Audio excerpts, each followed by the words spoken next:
Well, hey there, folks. It's Shad and Denny, and welcome to Bronco Planet Shad.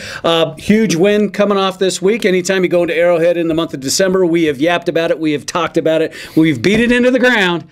And we knew what we needed to do, and the Broncos did just that. It doesn't matter what the Chiefs' record, much less it's been a great record this season. Right. You play away in Arrowhead, it's a little spooky. Thank goodness the Broncos, no matter how dinged up they get, they go into Arrowhead, they come back after a little slow start, but we've come to see that throughout the season. But just a great job by Peyton Manning, and hello, Eric Decker. Right. 4 touchdowns, sets a Bronco record, most for a receiver in a game. Boy, did he look sharp, and kudos to Demaryius Thomas, who goes out there with a slightly separated shoulder, comes back and helps be like a decoy. Right. And boy, have you seen Manning? He had a big catch. Yeah, big run. Sure. I've yet to see Demaryius Thomas be caught from behind like he was. Well, I think he was hurt a little bit. He's got the ball, and it was a cornerback. Now, if it was a linebacker chasing them down, we'd be like, what the heck just happened? But Demaryius plays it through tough. And by the way, same injury that DRC had. So, hey, pay attention, DRC. Yes, when you're hurt a little bit, you can't play. So anyway, a great game from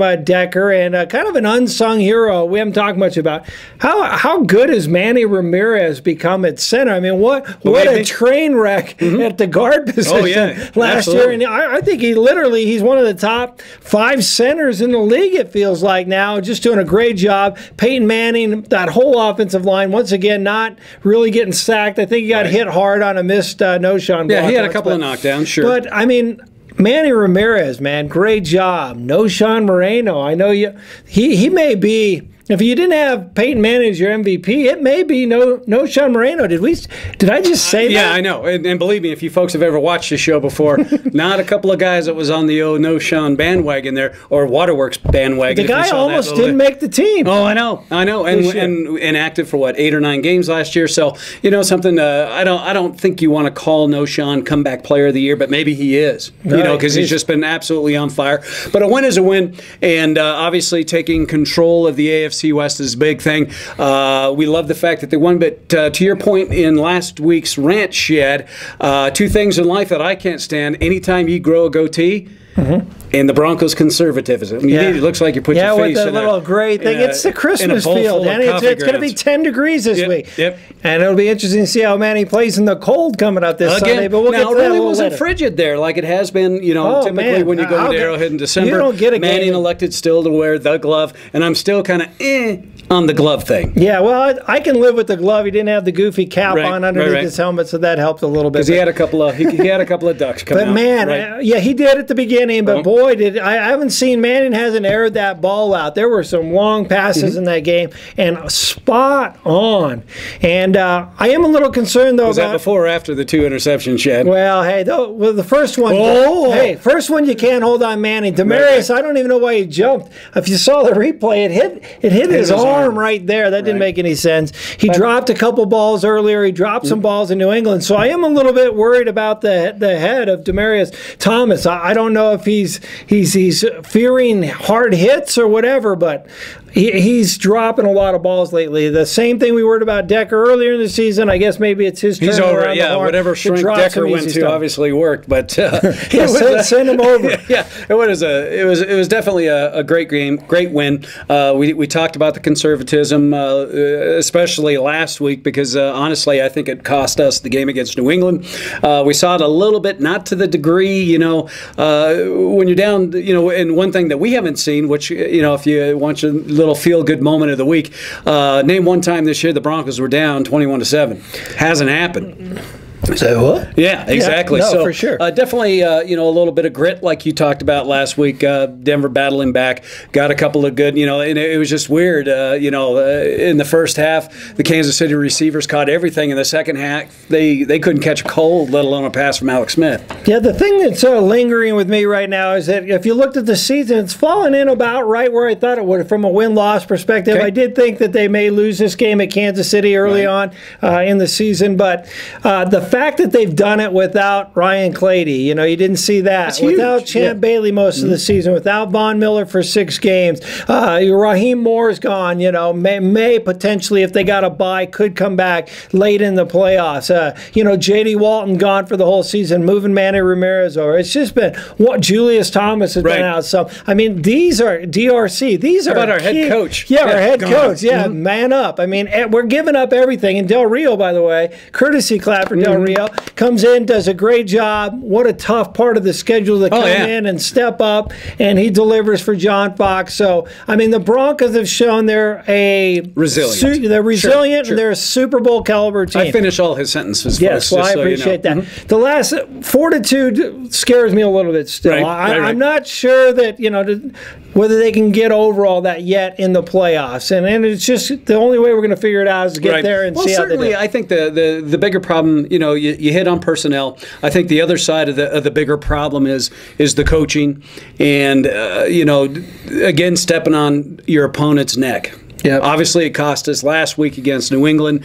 They're going into the 4th. I kind of started getting that feeling again. It's just like there's no way they do this 2 weeks in a row after coming back and hanging 28 unanswered points on the Chiefs. So it's it's touchy-feely. They're playing to this, and they're playing to the situation, and they're trying to encompass probably more than any of us understand at the NFL level. But certainly can be a little bit frustrating. We got 4 games left yet.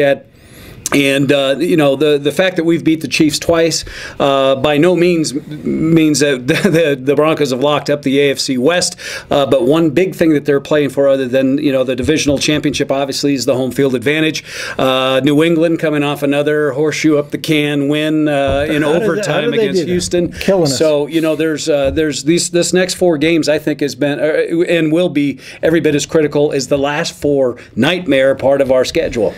Well, hopefully, though, the good news is you got Julius Thomas coming back. You got Tennessee. We heard that last week, too. Ho-hum. Well, I think here's the thing. If the Broncos had must-win situations where their playoffs in general were at risk, I think you would see those guys playing. Right. But I think they've been cautious this year, and maybe they're thinking forward. So a guy like Julius Thomas doesn't need to play. DRC doesn't need to play. But if you get Julius Thomas back, I think that's going to help a lot. And I don't know.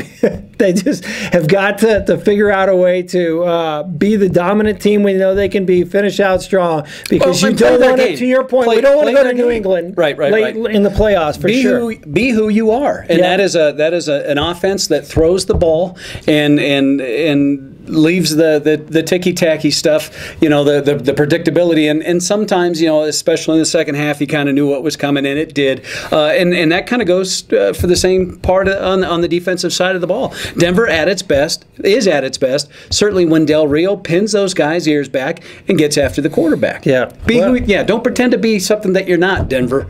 And I think the Broncos got to do more up the gut. They seem like they always want to go around the ends, and they just push them so wide, especially a quarterback like Smith will step up, and he'll make those things. You got to get in their face and bring the heat up the middle. That's true. Thus concludes the pissing and moaning of a Denver Bronco win. And believe me, winning's good, and we're all about winning, and we're all about prizes, Shad.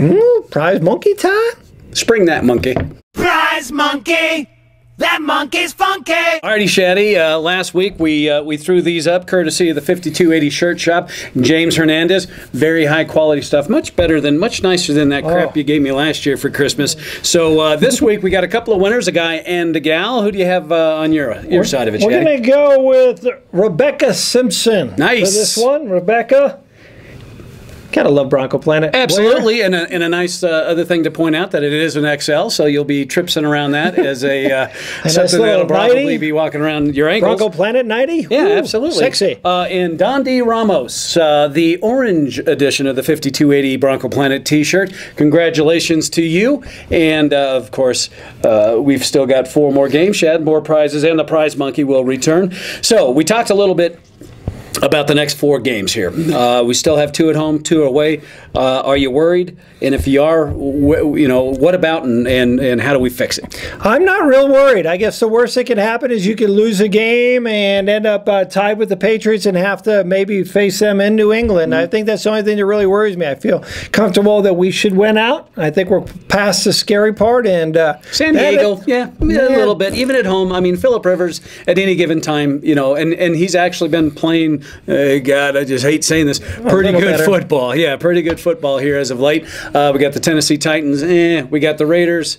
I think it's cruise control, baby. Okay. Time to sit back in that Santa right sled and just enjoy the ride a little bit. Heck, we were a little critical sometimes, and we're trying to point out our opportunities. But at the end of the day, this is a heck of a season. Broncos looking good. I think 10-2, and we're pissed. Right. Yeah, exactly. That just doesn't happen. But certainly, we're not so much of a homer that we don't certainly point out some stuff that we see. But I think they're obviously in good hands. We'll have to see. So with that being said, we've got another big game coming up.